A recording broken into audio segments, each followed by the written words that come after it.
Nesse vídeo eu vou te explicar como quitar o seu consórcio tendo desconto. Se você quiser saber o passo a passo, fica até o final.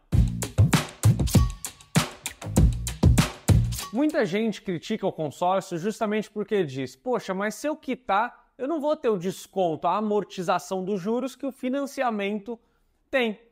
Mas nesse caso eu vou te explicar como ter um desconto em cima da taxa administrativa ou até um desconto maior do que você pagou no imóvel usando o consórcio. Ponto importante, o que eu vou explicar aqui serve tanto para imóveis como também para automóveis. A estratégia é igualzinha. O importante é entender a estrutura do consórcio. E para facilitar um pouco aqui, a gente já deixou uma lousa montada. Muita gente tinha reclamado da minha letra, porque realmente é feia, então eu pedi para a Tiffany começar a desenhar para a gente aqui. Então imagine o seguinte caso. A Maria comprou um imóvel dela através do consórcio, só que num determinado momento ela levantou um dinheiro e falou: poxa, eu queria quitar o consórcio. E aí, quando ela acionou o corretor dela, o corretor falou: olha, você pode até quitar, mas talvez não valha a pena, porque você vai ter que pagar de qualquer forma a taxa administrativa. Ou seja, tudo que você deve lá para a administradora não vai ter nenhum desconto, você vai ter que pagar o boleto integral. E ela falou: poxa, mas que ruim, porque no financiamento, se eu fizesse isso, eu teria um desconto dos juros. E aí que tem a saída para essa situação. Se você está nessa situação, preste bem atenção porque eu vou te dar uma ideia. Então aqui está exatamente o exemplo que eu mencionei. A Maria que comprou um imóvel com o consórcio e ela tem recursos e ela gostaria de quitar. E esse imóvel que ela comprou, ela pagou 300 mil reais, só que o saldo devedor ainda é de 325, mesmo depois de 36 meses. Aqui eu considerei um grupo de 216 meses. Então, mesmo depois de 3 anos, ela ainda tem 180 parcelas para pagar de R$ 1.805. Eu peguei aqui um exemplo real, justamente para ficar mais palpável com a realidade. E aí, ela comentou com outro amigo dela, o João, sobre essa situação. Poxa, consórcio não dá desconto.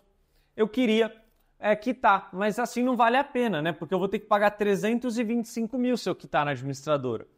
E aí, ela comentou com o João. E o João falou: poxa, e eu tô precisando de um dinheiro, acredita? Você tem dinheiro e eu tô precisando de um dinheiro.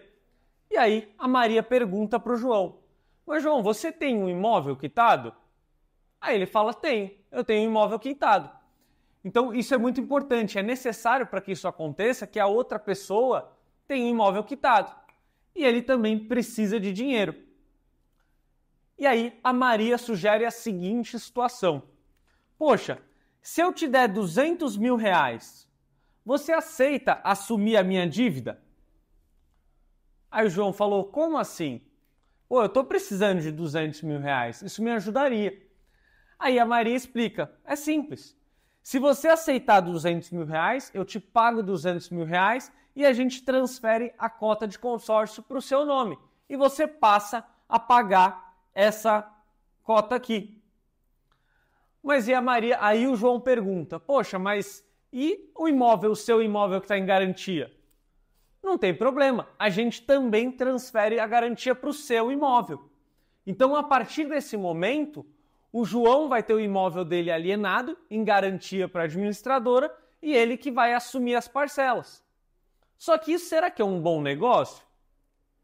Se a gente fizer a conta de um financiamento ou de um empréstimo que o João pegaria de 200 mil reais, pagando 180 parcelas de R$ 1.805, seria um empréstimo equivalente a 0,5% ao mês. Ou seja, muito abaixo do que hoje é praticado.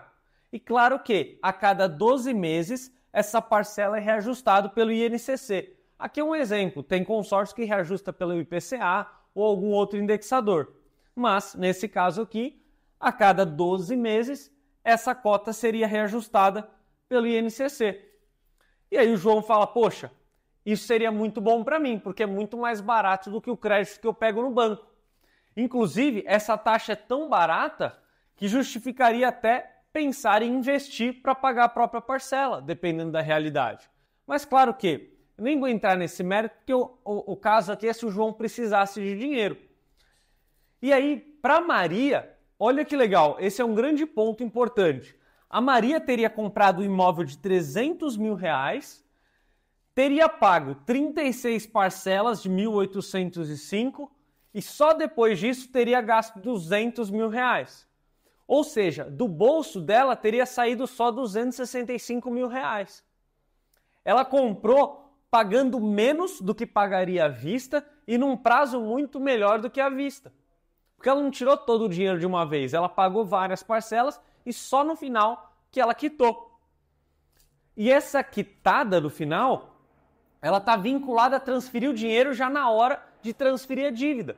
Ou seja, ela só quita na hora que tem realmente a garantia que vai transferir para outra pessoa. Ponto importante. Agora a gente vai alienar o bem do João. Então a garantia que o João dá, ou seja, o imóvel do João, tem que cobrir todo esse saldo devedor. Isso é muito importante.